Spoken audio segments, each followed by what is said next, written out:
Elle n'était qu'un visage de plus, une employée de maison invisible, dans cet hôtel particulier somptueux, jusqu'à ce que l'arrogante fiancée de son fils commette une erreur fatale. Hélène avait élevé son fils seule, en lavant des sols et en ravalant sa fierté.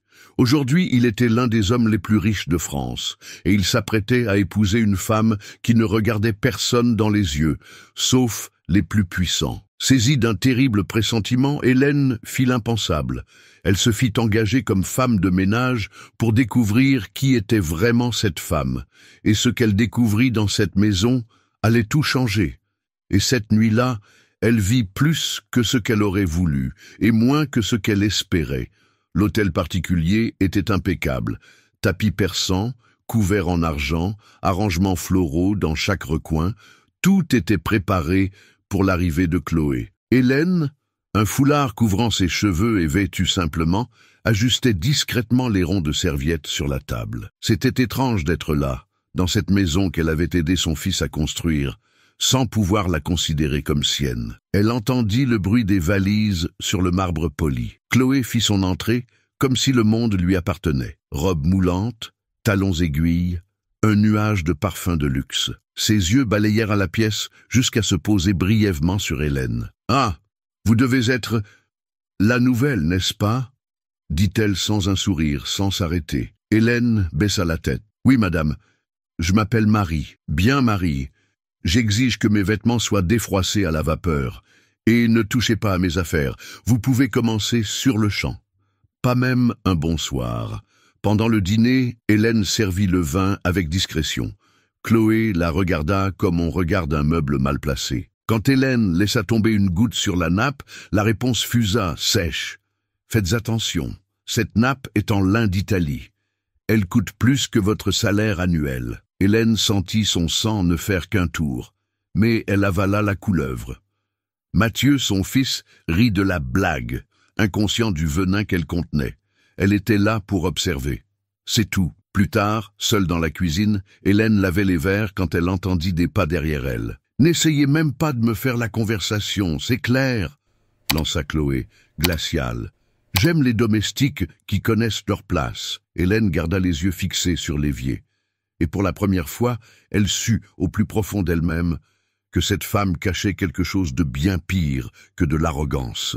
Mais ce qu'Hélène ignorait encore, c'est qu'elle était sur le point de découvrir un plan qui mettait en péril l'avenir même de son fils. Hélène Martin n'avait jamais connu le luxe. Elle avait grandi en banlieue parisienne, au milieu de l'odeur du café-filtre et du brouhaha des voisins dont les vies s'entrechoquaient dans la même cour d'immeubles. Elle était fille d'une couturière et d'un maçon mort trop tôt. Dès son plus jeune âge, elle avait appris à se débrouiller. Quand elle tomba enceinte à 18 ans, beaucoup lui dirent que sa vie était finie. Mais Hélène savait qu'en réalité, elle ne faisait que commencer. Le père du bébé, un étudiant prometteur de l'université, disparut dès qu'il apprit la nouvelle. « Tu as gâché ma carrière », furent les derniers mots qu'il prononça avant de tourner les talons. Hélène fut mise à la porte de chez elle. Elle partit avec un sac de vêtements et un bébé grandissant dans son ventre. Elle trouva refuge dans une petite chambre louée à l'arrière d'une église. Elle commença par vendre des gâteaux à la sortie de l'école, puis trouva du travail comme femme de ménage chez des particuliers. C'est ainsi qu'elle éleva Mathieu, un garçon doux, curieux, aux yeux vifs. Hélène disait souvent qu'elle n'avait pas grand-chose à lui offrir, seulement des valeurs. Et de cela, elle lui en donna à profusion. Elle ne le laissa jamais manquer d'amour ni de nourriture, même quand tout ce qu'ils avaient était des pâtes au beurre. Elle travailla en silence, vit son fils franchir chaque étape de sa scolarité avec brio. Quand Mathieu obtint une bourse pour étudier l'informatique à l'étranger, Hélène pleura, serrant son uniforme de travail. Elle avait réussi. Il avait réussi. Des années plus tard, Mathieu revint diplômé et avec une idée en tête et un vieil ordinateur, il créa une start-up de la FinTech qui explosa sur le marché financier. En quelques années, il était millionnaire, puis multimilliardaire. Hélène refusa de vivre dans son hôtel particulier. Elle préféra garder son humble appartement avec ses cocottes en fonte, ses plantes sur le rebord de la fenêtre et les mêmes voisins qui l'avaient vu se battre. mais à l'intérieur, elle était toujours cette mère aux mains calleuses qui rêvait que son fils ne soit pas avalé par un monde qu'elle ne comprenait pas. Maintenant, face à cette fiancée qui ignorait les regards et aboyait des ordres comme s'il n'était rien, Hélène sentait un instinct qu'elle connaissait bien, celui de protéger. Quelque chose chez cette femme clochait. Elle se souvenait de toutes les femmes qui s'étaient approchées de Mathieu, avec leur sourire calculé et leurs jolis mots. Mais aucune n'était comme Chloé. Et c'est alors qu'Hélène décida qu'elle ne resterait pas à regarder en silence. Pas cette fois. Hélène n'avait jamais voulu s'immiscer dans la vie de son fils. Depuis que Mathieu était devenu un nom respecté dans le monde des affaires, elle avait choisi de garder ses distances vis-à-vis des décisions concernant sa carrière, ses amitiés, ses relations. Elle lui faisait confiance, et plus que tout, elle savait à quel point il s'était battu pour obtenir cette place. Mais même si elle ne le disait jamais à voix haute, quelque chose la tourmentait dans le silence de la nuit. Elle savait que Mathieu était bon, trop bon, naïf sur certains points. Il croyait aux gens. Il voulait voir le meilleur en eux, peut-être parce que, toute sa vie, il avait vu le pire. Depuis qu'il était petit, Mathieu rêvait d'une famille. Il en parlait les yeux brillants, même quand Hélène se pliait en quatre pour mettre un plat sur la table. Elle se souvenait très bien de la fois où, à 7 ans, il lui avait serré la main et dit « Un jour, je prendrai soin de nous, maman, et j'épouserai une femme qui te traitera bien, toi aussi. » Aujourd'hui, Hélène regardait Chloé, et tout ce qu'elle voyait, c'était une comédie. Une actrice vêtue de perfection, qui souriait dans les soirées, mais ignorait le nom des employés. Qui parlait d'une voix douce, mais sans chaleur, qui complimentait Mathieu en public, mais changeait de ton quand elle pensait que personne n'écoutait. Hélène n'avait pas de preuves, seulement son intuition. Mais au fil des ans, elle avait appris à s'y fier. C'était son intuition qui l'avait empêché de tomber dans des arnaques, qui l'avait fait courir avec son fils dans les bras lors d'une agression, qui l'avait réveillé au milieu de la nuit parce que Mathieu avait de la fièvre et qu'elle l'avait senti. C'était cette même intuition qui criait maintenant « Cette femme n'aime pas ton fils ». Que voulait Hélène? C'est simple, que Mathieu soit aimé pour de vrai, qu'il trouve quelqu'un qui le voit comme elle le voyait. Non pas comme un compte en banque sur pattes, mais comme le garçon qui rougissait de honte en lui offrant le cadeau de la fête des mères, fait avec du papier recyclé. Le jeune homme qui mettait de côté son premier salaire pour lui acheter une nouvelle cuisinière. L'homme qui l'appelait encore « maman » quand il était fatigué. Elle voulait quelqu'un qui sache ce qu'il lui en avait coûté d'arriver là, qui respecte ses origines. Mais était-ce trop demandé ? Parfois, Hélène se sentait seule dans ce désir. Elle voyait les hommes d'affaires flatter Mathieu, les femmes rire aux éclats à des blagues qu'il ne faisait même pas, les journalistes l'interroger sur sa fortune, jamais sur son histoire. C'était comme si personne ne voulait savoir d'où il venait.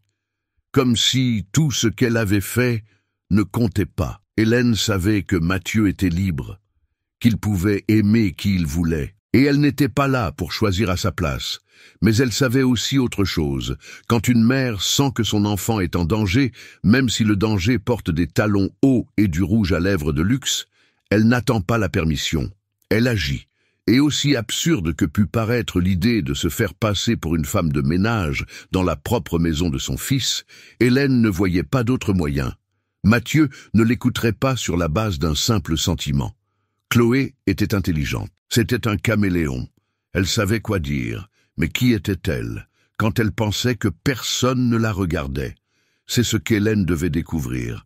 Et au fond de son cœur, sans l'admettre, il y avait un autre désir, celui d'être entendue, de prouver au monde, et peut-être même à Mathieu, qu'elle comptait encore, qu'elle n'était pas seulement une femme de son passé, que son jugement était toujours valable, que sa voix avait encore de la valeur.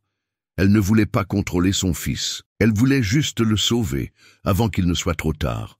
Le lendemain matin, Hélène arriva tôt à l'hôtel particulier, comme convenu.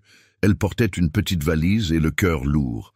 Elle portait une jupe simple, un chemisier jauni par le temps et un foulard qui cachait le visage qui avait si souvent fait la une des journaux aux côtés de son fils. Désormais, personne ici ne savait qui elle était. et c'était exactement ce qu'elle voulait. Mathieu, un peu gêné, la présenta comme Marie, la nouvelle employée temporaire. « Elle va nous aider pour les préparatifs du mariage », dit-il rapidement à Chloé, qui ne leva même pas les yeux de son téléphone.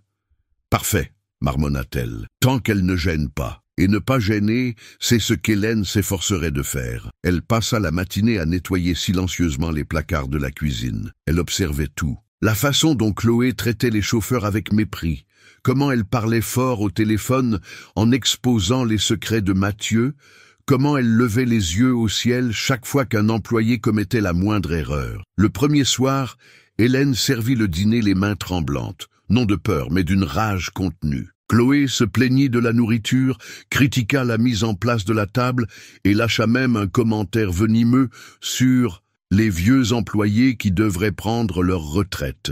Mathieu ne sembla pas le remarquer. Il rit, comme quelqu'un qui essaie de maintenir la paix. Hélène sentit une boule dans sa gorge. Le lendemain, elle nettoyait le sol du salon quand elle entendit Chloé au téléphone, riant aux éclats.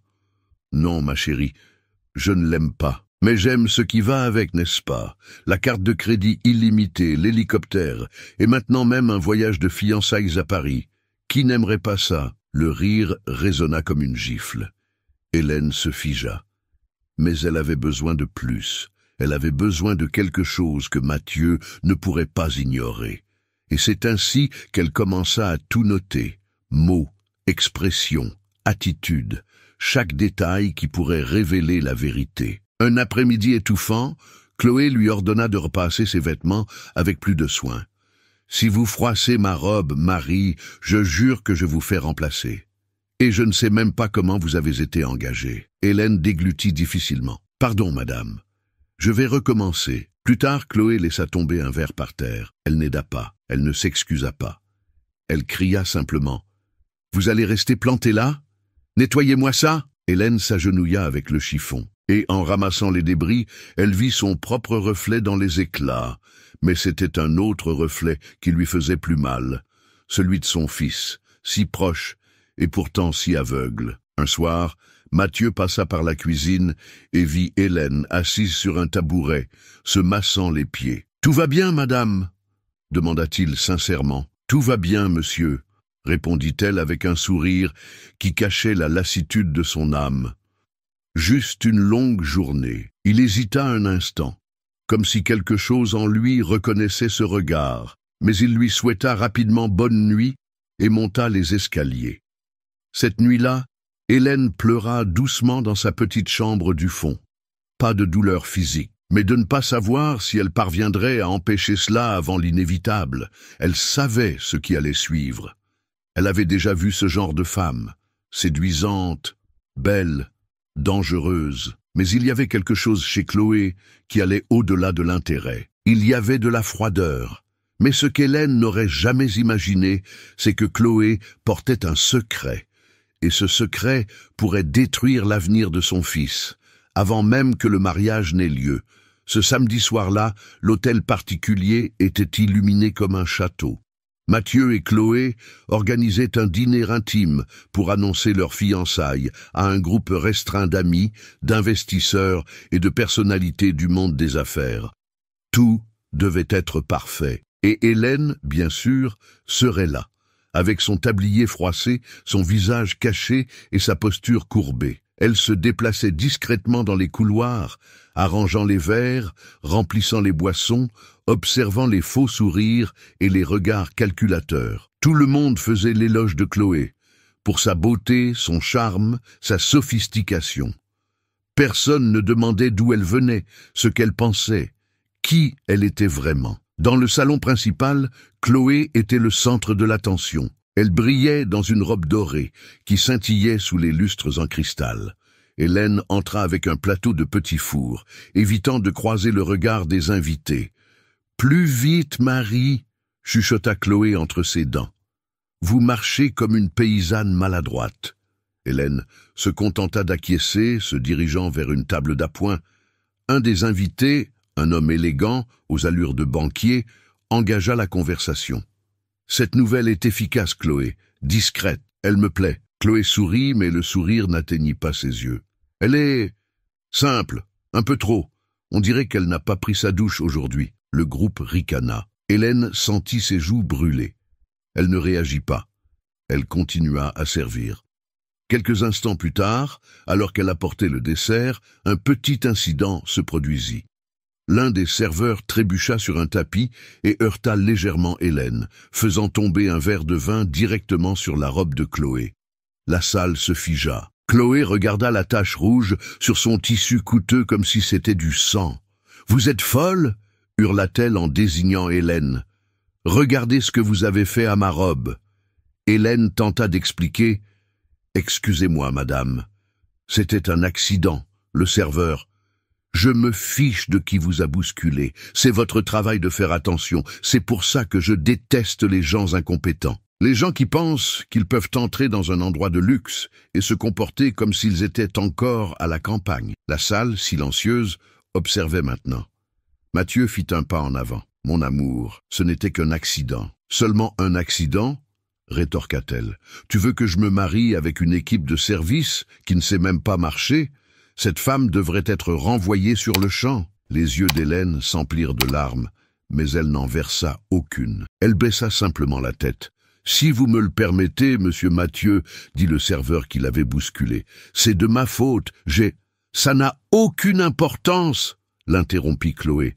Elle est vieille, lente, maladroite, et elle ne devrait même pas être ici. Quelqu'un toussa, gêné au fond de la salle. Le silence s'étendit comme un brouillard. Hélène ramassa son plateau et s'éloigna, sentant chaque pas peser comme si elle marchait dans des sables mouvants. Dans le couloir, seule, elle s'arrêta et posa la main contre le mur. Elle respira profondément. Elle songea à enlever son tablier, à ouvrir la porte d'entrée et à disparaître. Mais elle se souvint alors de Mathieu enfant, l'enlaçant par la taille dans la cuisine et lui disant « Quand je serai grand, plus personne ne te criera dessus, maman. » Et là, le visage encore brûlant de honte, elle se chuchota à elle-même « Tu as fait une promesse. Maintenant c'est à mon tour de la tenir pour toi. » Des heures plus tard, le dîner prit fin. Les invités partirent peu à peu, laissant le salon rempli de verres à moitié vides et de compliments creux. Chloé était dans sa chambre, hurlant sur quelqu'un au téléphone, se plaignant de la robe, de la femme de ménage, du serveur. Mathieu se rendit à la cuisine, où Hélène lavait la vaisselle en silence. « Je suis désolé pour Chloé ce soir, » dit-il, visiblement mal à l'aise. « Elle a exagéré. Je vais lui parler. » Hélène ne le regarda pas. « Ce n'est rien, monsieur, j'ai l'habitude. » Mais Mathieu fronça les sourcils. « Vous avez déjà dit ça, comme si on vous avait souvent traité ainsi. » Hélène s'essuya les mains et lui fit face. « Il y a des gens qui oublient que le respect n'est pas un luxe, mon garçon. C'est une nécessité. » Mathieu sembla déglutir, puis il la remercia et partit. Cette nuit-là, Hélène ne dormit pas. Elle resta assise sur son lit, les yeux ouverts dans l'obscurité. L'humiliation la brûlait encore, mais plus que cela, elle ressentait une douleur différente, celle de voir son propre fils s'éloigner de tout ce qu'elle lui avait enseigné. Il était là, dans la même maison, mais il semblait à des années-lumière. Et c'est précisément dans ce vide, dans ce silence tendu, qu'Hélène prendrait la décision la plus importante de sa vie. Le lendemain matin, le soleil frappa violemment la fenêtre de la petite chambre où dormait Hélène. Mais elle n'avait pas fermé l'œil de la nuit. Elle avait passé les heures sombres à revivre chaque mot prononcé par Chloé, chaque regard que les invités lui avaient jeté. La honte la brûlait plus que toute autre humiliation qu'elle avait jamais subie. En lavant la vaisselle du petit déjeuner, ses mains ridées tremblaient légèrement. En arrière-plan, la voix de Chloé résonnait dans les couloirs. Hélène ne parvenait pas à distinguer les mots, mais le ton lui était familier. Impatient, exigeant, autoritaire, un mélange d'arrogance et d'insécurité que seule une personne ayant beaucoup vécu peut reconnaître. L'après-midi s'étira. Hélène, sans la force de sortir, resta dans sa chambre à réorganiser ses affaires, pliant ce qui était déjà plié. Tout en elle semblait calme, sauf son cœur. L'idée de tout raconter à Mathieu allait et venait comme une marée. Mais s'il ne la croyait pas, s'il pensait que c'était de la jalousie, qu'elle voulait s'ingérer, Elle connaissait son fils, elle savait à quel point il voulait que cette relation fonctionne. Elle craignait qu'il ne confonde sa loyauté avec de la possessivité. Et à la fin, Hélène porterait non seulement la douleur d'avoir été ignorée, mais aussi la culpabilité de l'avoir perdu.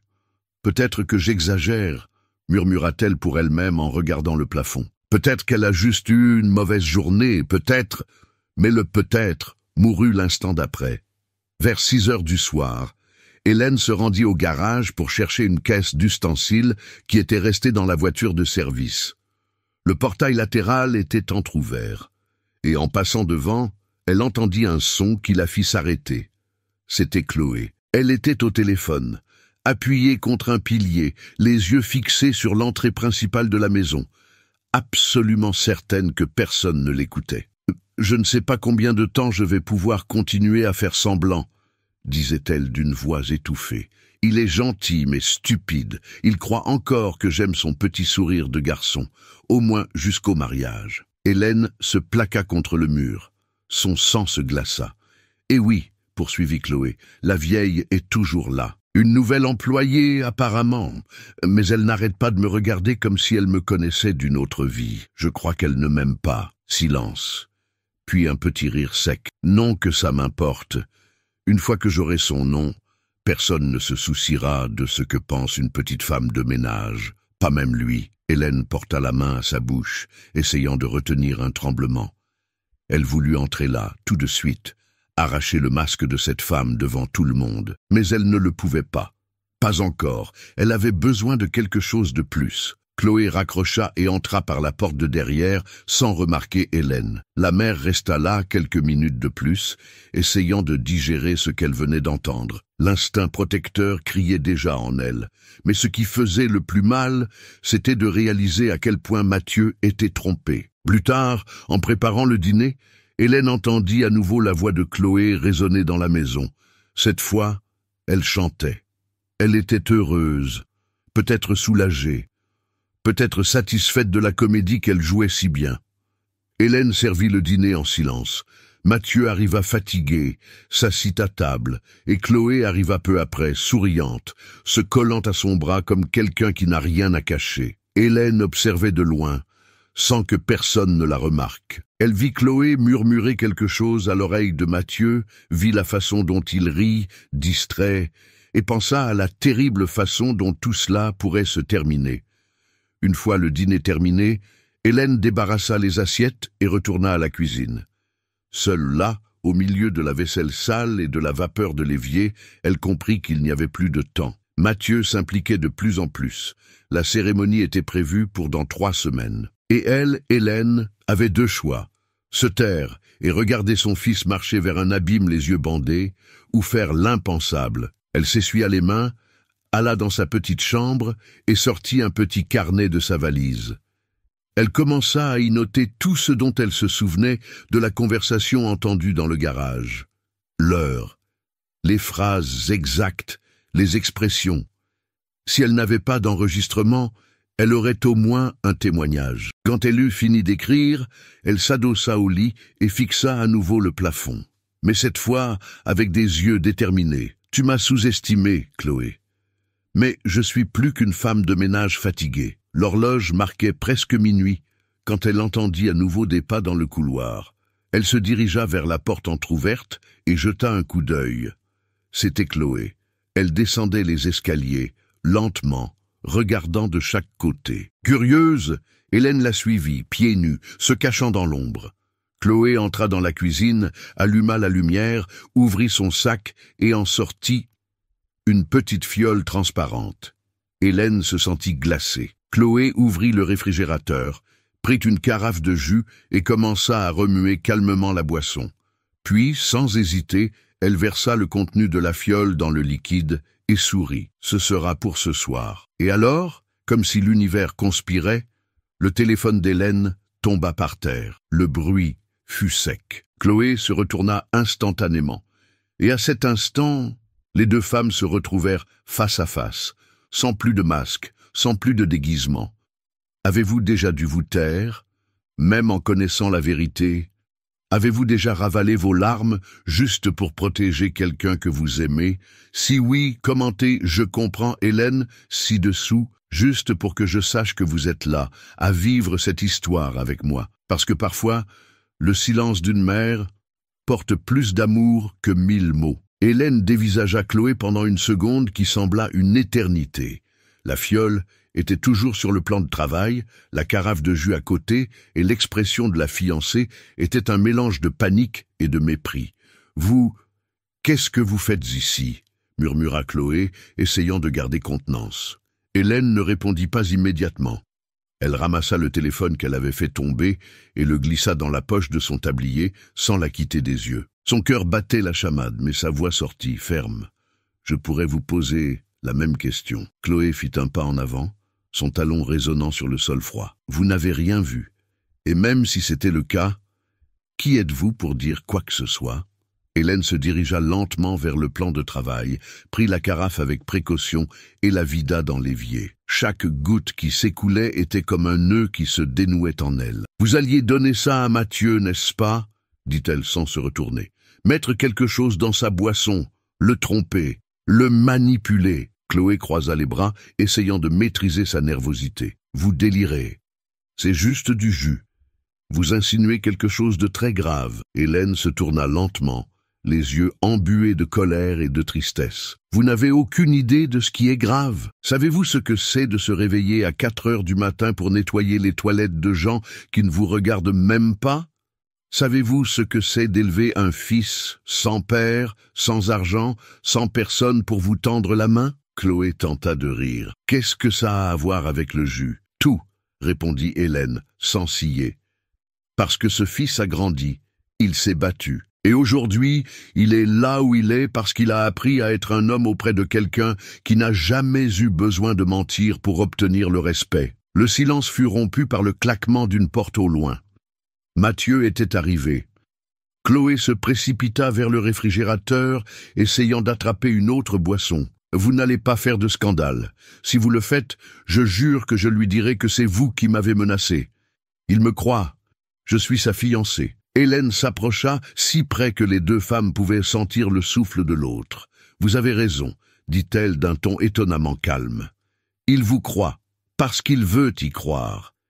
Mais je n'aurai pas besoin de vous démasquer, vous le ferez vous-même, parce que les gens comme vous finissent toujours par se trahir. » Chloé resta silencieuse. Puis, sans un mot de plus, elle tourna les talons et quitta la cuisine. Hélène respira profondément et, tremblante, s'enferma dans le cellier. Elle s'assit là, au milieu des paquets de riz et de farine, et pleura. Ce n'était pas seulement de la colère, c'était le poids des années ravalées, le sentiment d'impuissance, mêlé à l'amour viscéral qu'elle éprouvait pour Mathieu. Elle ne voulait pas être une héroïne, elle voulait juste qu'il voie, qu'il ne soit pas une victime de plus d'un monde qui confond la valeur et l'apparence. Le lendemain matin, Hélène alla voir un vieil ami technicien de son quartier. Elle lui tendit son téléphone. Elle lui demanda de tout extraire. L'enregistrement de la conversation téléphonique, l'audio de la cuisine. « S'il m'arrive quelque chose, donnez ça à mon fils », dit-elle d'une voix rauque. Elle retourna à l'hôtel particulier, les yeux rouges, mais le cœur plus léger. Maintenant, elle avait des preuves. Maintenant, elle avait de la force. En fin d'après-midi, elle se rendit dans le jardin où Mathieu travaillait sur son ordinateur portable. « Monsieur Mathieu !» commença-t-elle, jouant toujours le personnage de la femme de ménage. Il leva les yeux vers elle et sourit. « Bonjour Marie, tout va bien ?» Elle hésita. « Je voulais juste vous dire quelque chose. » Mathieu ferma son ordinateur, curieux. « Tout ce qui brille n'est pas d'or, » dit-elle en le regardant droit dans les yeux. « Et parfois, l'or n'est que du plastique doré. » Mathieu rit, sans comprendre. Quelle phrase étrange. « Où avez-vous entendu ça ?» Hélène sourit légèrement. « De quelqu'un qui a beaucoup nettoyé de sol et trouvé beaucoup de masques tombés. » Il l'observa un instant. Quelque chose dans sa voix le toucha, un son familier, ancien, enfoui dans les souvenirs de son enfance. Mais avant qu'il ne puisse en demander plus, Chloé apparut sur la terrasse, vêtue d'une nouvelle robe et arborant un sourire étudié. « Mon amour, on y va ?» La créatrice de la robe veut nous parler en visio. Mathieu acquiesça, mais son regard s'attarda quelques secondes de plus sur Hélène, qui se contenta de baisser la tête et de rentrer dans la maison. Cette nuit-là, Mathieu ne dormit pas bien. Quelque chose commençait à bouger en lui. Une graine de doute, un pressentiment qui grandissait en silence. Dans les jours qui suivirent, quelque chose changea dans le regard de Mathieu. C'était subtil, presque imperceptible, mais Hélène le remarqua. Il était plus silencieux, plus attentif aux détails. Le sourire venait plus lentement. Et surtout, il regardait Chloé d'une manière différente, comme quelqu'un qui commence à voir des fissures dans une peinture, autrefois parfaite. L'enregistrement qu'Hélène avait confié au technicien n'était pas encore prêt, mais la patience, elle le savait, était sa plus grande alliée. Un après-midi, Mathieu entra dans son bureau et trouva Camille, son assistante personnelle, en train de réorganiser des dossiers de contrat. Elle travaillait avec lui depuis 2 ans. Toujours efficace, toujours discrète. Il ne lui avait jamais prêté beaucoup d'attention au-delà de ses tâches quotidiennes, mais maintenant, quelque chose le poussait à la remarquer. « Camille, » dit-il en s'asseyant. « Puis-je vous poser une question étrange ?» Elle le regarda avec un demi-sourire. « Bien sûr, monsieur. Pensez-vous que les gens changent quand ils ont le pouvoir ?» Elle s'arrêta un instant, pensive. « Je pense que le pouvoir ne change personne, monsieur. Il ne fait que révéler qui la personne a toujours été. » Mathieu resta silencieux. Cette phrase résonna en lui pendant des heures. Ce soir-là, en rentrant de la salle de sport, Mathieu passa par le salon et vit Hélène, toujours en mari, en train de nettoyer le sol du couloir. Mais au lieu de continuer son chemin, il s'arrêta. « Marie, pourquoi travaillez-vous ici? Je veux dire, vous semblez différente. Vous n'avez pas l'air des autres employés. » Elle sourit en coin. « Peut-être parce que je ne suis pas d'ici. » Mathieu rit. « Mais qu'est-ce qui vous a amené ici ?» Hélène se leva, s'essuyant les mains sur son tablier. « Disons que je voulais comprendre certaines choses. Voir de mes propres yeux. » Mathieu fronça les sourcils. « Voir quoi ?» Elle hésita. Ce qui se passe quand personne ne regarde. Il la dévisagea, confus. « Vous parlez de Chloé ?» Elle baissa les yeux. « Je parle de ce qui est invisible, de ce que les gens font semblant de ne pas voir. » Mathieu devint pensif. Et c'est alors que quelque chose lui vint à l'esprit, un souvenir d'enfance. Il était dans la cour de l'école, on se moquait de lui à cause de ses baskets trouées. Et une femme était soudainement apparue, l'avait serré dans ses bras devant tout le monde, et lui avait dit « Ceux qui rient de toi aujourd'hui t'applaudiront demain. » Cette femme avait exactement le même ton de voix que Marie. « Vous me rappelez quelqu'un » dit-il presque dans un murmure. Hélène sourit légèrement, sans confirmer ni infirmer. Le lendemain, Mathieu alla rendre visite à un ami de son ancien lycée. Il avait besoin de parler à quelqu'un en dehors de ce monde de flatterie. À son retour, il trouva Camille qui l'attendait au portail de l'entreprise. Elle tenait une enveloppe. « Ceci est arrivé pour vous, » dit-elle, « du service juridique. »« Merci, » répondit-il en prenant l'enveloppe. « Camille, puis-je vous poser une autre question étrange ?» Elle acquiesça. « Croyez-vous que l'amour puisse être silencieux ?» Elle sourit, timide. « Je pense que l'amour le plus fort est celui qui ne crie pas. C'est celui qui agit. » Mathieu acquiesça, touché. Pour la première fois, il remarqua à quel point Camille était douce, et à quel point, en 2 ans, elle n'avait jamais rien demandé. Jamais rien forcé. Elle avait simplement été là, comme si elle avait choisi de rester. Plus tard dans la soirée, il observa Chloé se disputer au téléphone avec l'organisatrice du mariage. Elle était impatiente, impitoyable. « Si vous ne me livrez pas le bouquet exact que j'ai commandé, j'annule tout !» criait-elle. Mathieu l'observait depuis le couloir, caché. Pour la première fois, il ne ressentit pas d'admiration.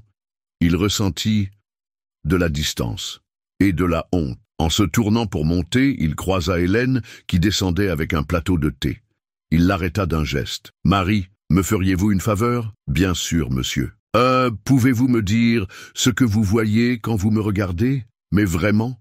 Elle le regarda, ferme. « Je vois un garçon qui n'a jamais cessé de croire au bien, mais qui est entouré de gens qui ne savent pas ce que cela signifie. » Mathieu baissa les yeux. « Et je vois aussi que ce garçon commence à se réveiller. Cette nuit-là, Mathieu ne parvint pas à dormir. Il relut d'anciens messages de Chloé, se remémora des conversations, réévalua des compliments, et il se surprit à regarder le nom de Camille sur son téléphone. Mais il n'envoya pas de message. Pas encore. Le lendemain, alors qu'il préparait une réunion avec des investisseurs, Hélène, déguisée en Marie, entra dans la pièce avec un verre d'eau. En se tournant pour sortir, elle laissa discrètement tomber une clé USB sur la table. Mathieu regarda l'objet, puis elle. Hélène fit juste un léger signe de tête et sortit. Il resta là, à regarder la clé USB comme si elle contenait un secret. Peut-être que oui. Il ouvrit son ordinateur portable. Il inséra le dispositif et il cliqua. Le premier son qui sortit des haut-parleurs fut la voix de Chloé, riant au téléphone. « Je ne l'aime pas, mais il est mon ticket de loterie gagnant. » Et à ce moment-là, Mathieu comprit que tout ce qu'il croyait à propos de la femme qu'il allait épouser était un mensonge. L'enregistrement se terminait par une phrase glaciale de Chloé. « Après le mariage, je trouverai un moyen de me débarrasser de sa mère. Elle ne lui manquera même pas. » Mathieu ferma lentement son ordinateur. Le silence du bureau était dense.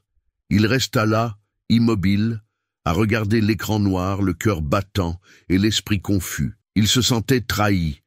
Mais plus que ça, il se sentait stupide. Pendant des semaines, il avait défendu cette femme, l'avait présentée au monde, l'avait idéalisée comme si elle était la dernière pièce d'un puzzle qu'il avait passé sa vie à assembler. Mais elle était l'erreur. Une erreur déguisée en récompense. Il se leva calmement, mais à l'intérieur, quelque chose en lui brûlait. Il se rendit dans la suite où Chloé se préparait pour la répétition du mariage. La maquilleuse terminait les faux cils et une styliste ajustait la robe blanche brodée de pierres. Mathieu frappa doucement à la porte. « Chloé, puis-je te parler, seul à seul ?» Elle tourna son visage avec un sourire entraîné. « Maintenant, juste aujourd'hui, la répétition est dans 2 heures. C'est important. » Chloé congédia son équipe d'un geste. Quand ils furent seuls, Mathieu ferma la porte et s'y adossa. « Tu sais ce qui m'a le plus attiré chez toi ?» commença-t-il d'une voix ferme. « L'assurance. La façon dont tu semblais savoir ce que tu voulais. Mais maintenant je réalise que c'était toujours du contrôle. » Chloé fronça les sourcils, confuse. « De quoi tu parles ?» Mathieu fit un pas en avant et posa la clé USB sur la coiffeuse. « De ça. » Elle regarda l'objet, puis lui. Elle tenta de dissimuler. « Qu'est-ce que c'est ?»« C'est ta voix, disant que je suis un idiot, que tu es avec moi pour ce que j'ai, que tu vas te débarrasser de ma mère après avoir mis une bague à ton doigt. » L'air quitta les poumons de Chloé dans un soupir forcé. « Tu exagères. C'était une blague avec une amie.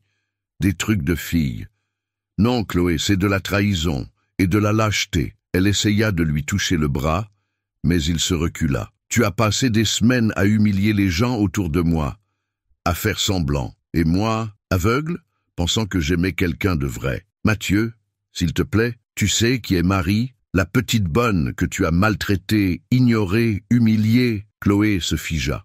« C'est ma mère. » Le silence qui suivit fut assourdissant. « Elle s'est déguisée pour t'observer. Parce qu'elle n'avait pas confiance en toi, et maintenant je comprends pourquoi. » Chloé bégaya. « Je ne savais pas. C'est une intrusion dans la vie privée, c'est absurde. »« Non, » dit Mathieu calmement mais sans hésiter. « L'absurdité, c'est que tu aies fait semblant de m'aimer tout en complotant pour me droguer. L'absurdité, c'est que j'ai cru que tu étais la femme de ma vie.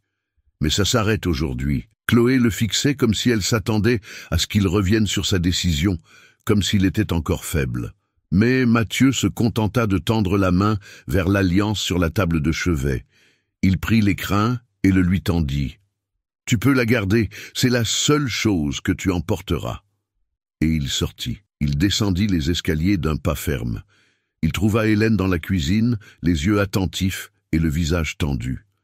Quand il la vit, il s'arrêta devant elle. Et là, au milieu du sol en céramique, le fils regarda la femme qui l'avait élevé et reprit ses esprits. « Maman » dit-il, utilisant le mot pour la première fois depuis qu'elle était entrée dans cette maison en tant que mari. « Pardonne-moi de ne pas avoir vu. » Hélène voulut sourire, mais ses yeux étaient trop pleins de larmes. « Tu as vu, au bon moment. » Mathieu la serra fort dans ses bras. Elle sentit dans les bras de son fils non seulement du soulagement, mais la confirmation de tout ce qu'elle avait toujours su.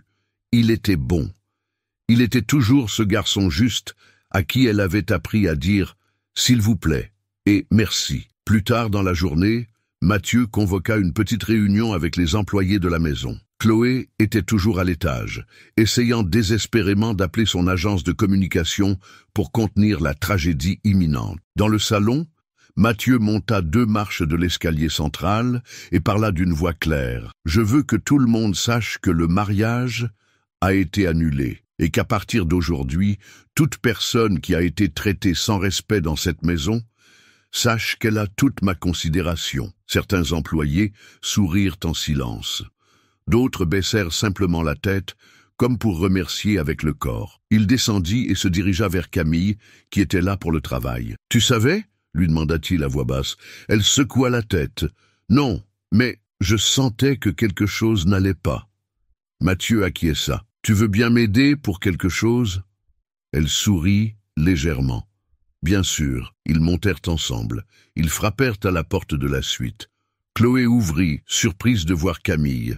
« Qu'est-ce qu'elle fait ici ?»« Elle te remet ça, » dit Mathieu en lui tendant une enveloppe contenant les documents de la séparation légale des biens. Chloé explosa. « Tu vas tout jeter en l'air à cause de la parole d'une vieille, d'une femme de ménage ?» Mathieu ne répondit pas. Il regarda simplement Camille. Ce n'est pas sa parole, c'est son attitude. Chloé tenta de dire autre chose, mais Mathieu s'éloignait déjà. Pour la première fois, il n'écouta pas. Il n'hésita pas, et il ne revint pas en arrière. Ce soir-là, Hélène se rendit dans la chambre d'Amy où elle dormait. Elle trouva sur l'oreiller une petite lettre écrite à la main. « Maman, aujourd'hui, j'ai compris ce que signifie le véritable amour. Merci de m'avoir protégé, même quand je ne voulais pas écouter. Ton fils, Mathieu. » Elle tint le billet de ses mains tremblantes. Elle s'assit sur le lit, elle regarda le plafond et elle pleura. Mais cette fois, elle pleura de soulagement. La nouvelle se répandit comme une traînée de poudre. En quelques heures, les City People titraient « Mathieu Martin annule son mariage avec l'influenceuse Chloé de la Cour après un scandale en coulisses. » La fiancée accusée de tentative de manipulation et d'humiliation envers les employés. Le milliardaire agit après l'alerte de sa mère déguisée en femme de ménage. Hélène, qui ne s'était jamais souciée des réseaux sociaux ou des magazines, fut interpellée par une voisine curieuse. « C'est vous dans le reportage, Madame Martin? Déguisée et tout ?» demanda-t-elle, les yeux écarquillés. Hélène se contenta de sourire. Parfois, pour voir la vérité, il faut se cacher. À l'hôtel particulier, Chloé était en pleine crise. Elle appelait ses attachés de presse, menaçait de poursuivre les médias, tentait de poster des stories en pleurant, mais ses followers, autrefois fidèles, ne tombaient plus dans le panneau. « Tu as trompé ton propre fiancé? Comment as-tu osé parler de sa mère de cette façon? Si tu es une actrice, tu mérites un Oscar pour si bien faire semblant. » Les commentaires étaient un déluge de critiques. Des influenceurs commencèrent à prendre position contre elle. Même les marques qui sponsorisaient ces événements se mirent à suspendre leurs contrats. Mais le coup le plus dur était encore à venir. Le lendemain soir, Mathieu organisa un dîner privé à l'hôtel particulier, mais cette fois, pas avec des hommes d'affaires et des flatteurs. Il n'invita que des proches, quelques anciens employés de l'entreprise, 2 amis d'enfance et, discrètement, Camille. Hélène tenta de refuser l'invitation. « Je ne suis que la mère, mon fils.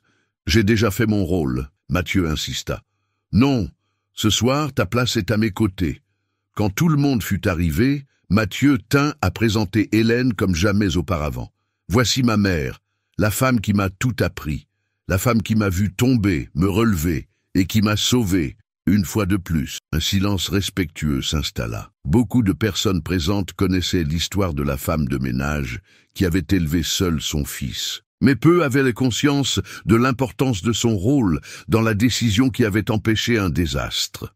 Camille, assise dans son coin, observait Hélène les yeux humides. Et c'était comme si, ce soir-là, tout se rééquilibrait, comme si le monde, enfin, rendait justice à la femme qui s'était tant battue et qui avait si rarement été vue. Pendant le dîner, Mathieu fit une autre annonce. Certains le savent déjà. Mais je veux le dire officiellement. Le mariage est annulé. Et à partir de maintenant, je veux reconstruire ma vie entourée de personnes vraies. Des gens qui ne sont pas là pour le statut, mais pour le respect. Les gens applaudirent. Certains discrètement, d'autres avec enthousiasme. Hélène ne dit pas un mot. Elle souriait tout simplement. Le lendemain, le scandale de Chloé prit une nouvelle tournure. Un journaliste divulgua l'audio. Des extraits de l'enregistrement où elle disait des phrases comme « Après le mariage, je vire sa mère et il ne remarque même pas ce que je mets dans sa boisson » circulèrent partout. Chloé tenta de se défendre, enregistra des vidéos affirmant que c'était un montage mais en vain. Même son ancienne agente prit la parole publiquement pour confirmer qu'elle avait toujours utilisé ses relations comme un tremplin. Malheureusement, cette fois, elle est allée trop loin, déclara la femme. Et le fiancé était un homme bien. Il a été sauvé par sa mère. Cette phrase se propagea avec force. Il a été sauvé par sa mère. Et Hélène commença à être citée avec respect dans des endroits où elle n'aurait jamais imaginé se trouver. Des podcasts sur l'émancipation, des chroniques mondaines, des émissions de télévision. Mais elle refusa toutes les interviews. Elle préféra continuer sa vie simple, loin des projecteurs. « Je n'ai pas fait ça pour me montrer », dit-elle à Mathieu lorsqu'il suggéra un hommage. « Je l'ai fait parce que je suis une mère. » Pendant ce temps, Mathieu retourna à son entreprise. Plus mature, plus attentif, et avec un nouveau regard. Il commença à réévaluer ses relations et se rendit vite compte de qui était vraiment resté à ses côtés tout ce temps. Des gens comme Camille, qui n'avaient jamais cherché à se mettre en avant, qui se contentaient d'aider, de sourire, de soutenir, même les jours où il lui disait à peine bonjour. Un après-midi, il l'appela dans son bureau. « Camille, je ne vous ai jamais vraiment remercié. » Elle fut surprise. « Il n'y a pas de quoi, monsieur. »« Si, pour votre patience, pour votre loyauté, et pour m'avoir rappelé que la vraie bonté ne fait pas de bruit. » Elle sourit, émue.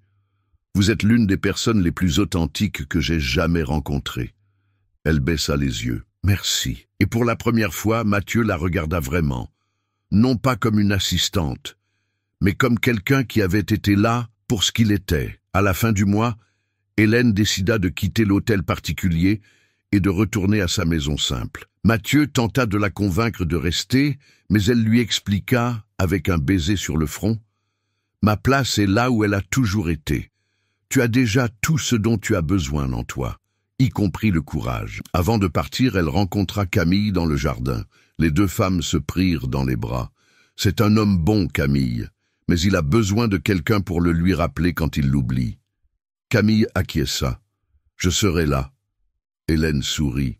« Je sais. » Et le cœur en paix, elle partit, laissant derrière elle non seulement une maison, mais un héritage. La vie a une drôle de façon de nous apprendre ce qui compte vraiment, pas toujours par les chemins que nous attendons. Pour Hélène, chaque chute, chaque larme et chaque silence furent les briques qui construisirent une force que personne ne pouvait voir, mais qui avait toujours été là.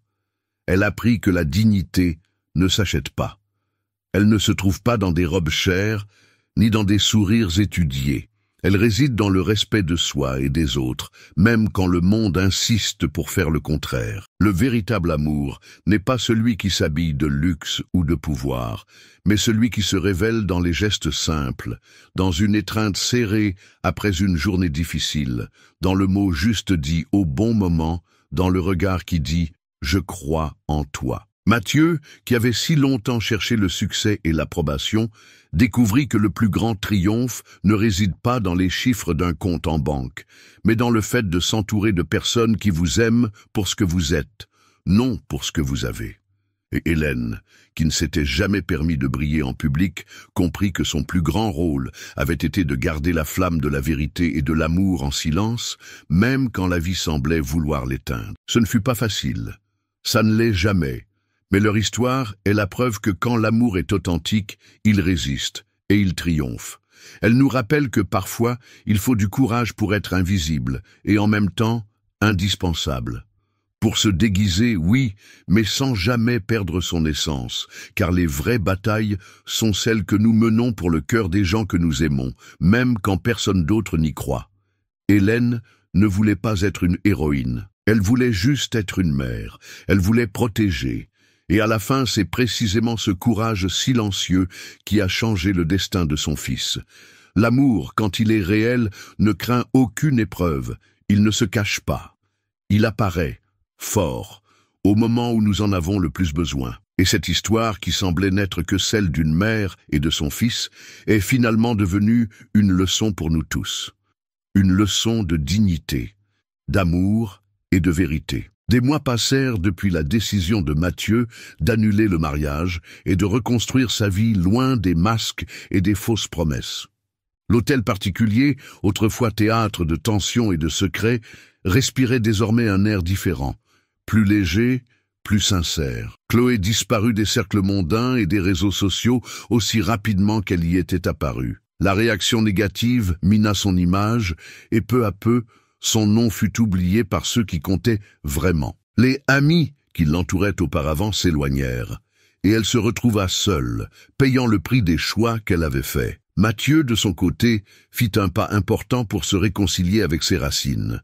Il se mit à fréquenter davantage la banlieue où il avait grandi, rendant souvent visite à Hélène et appréciant la simplicité qu'il avait toujours admirée chez sa mère. L'homme d'affaires commença à valoriser davantage les relations vraies, celles construites sur le respect et l'affection, loin du faux éclat de la célébrité. Camille, l'assistante silencieuse, gagna plus de place dans la vie de Mathieu. Avec le temps, leur complicité grandit, marquée par un profond respect et une amitié qui, pour beaucoup, laissait présager un nouveau départ. Elle, qui avait toujours été en coulisses, devint une présence constante dans les moments importants de sa vie. Hélène, satisfaite de la paix qu'elle avait trouvée, retourna dans sa maison simple, où les plantes poussaient dans le jardin et où les voisins la saluaient avec chaleur. Elle travaillait toujours, mais désormais sans le poids du doute ou de l'angoisse. Son cœur reposait en sachant que Mathieu était en sécurité, et plus important encore, heureux. Elle restait fidèle à ses valeurs, toujours prête à aider ceux qui en avaient besoin, mais sans renoncer à la fierté silencieuse qui la définissait. L'amour qu'elle avait consacré à son fils, la force qu'elle avait maintenue même dans les nuits les plus sombres, s'épanouissait maintenant en paix. Et Mathieu, malgré les détours de la vie, n'oublia jamais la leçon la plus importante qu'il avait apprise, que la véritable valeur d'une personne réside dans ce qu'elle porte en elle. Courage, dignité, amour, et non dans l'éclat passager que le monde s'obstine à montrer. Ainsi, l'histoire d'Hélène et de Mathieu devint un exemple pour beaucoup, un rappel que même au milieu des tempêtes, la vérité et l'amour peuvent être des phares qui guident, éclairent et finalement sauvent. Si cette histoire a touché votre cœur, laissez un like pour montrer que le courage d'Hélène vous a atteint. Dites-moi dans les commentaires de quelle ville vous regardez. Je veux savoir qui vit cette émotion avec moi. Abonnez-vous à la chaîne et ne manquez aucune histoire comme celle-ci qui montre le pouvoir de l'amour et de la vérité. Et avant de partir, choisissez l'une des histoires que j'ai laissées à l'écran maintenant et rejoignez-moi pour la prochaine vidéo. L'émotion continue là-bas.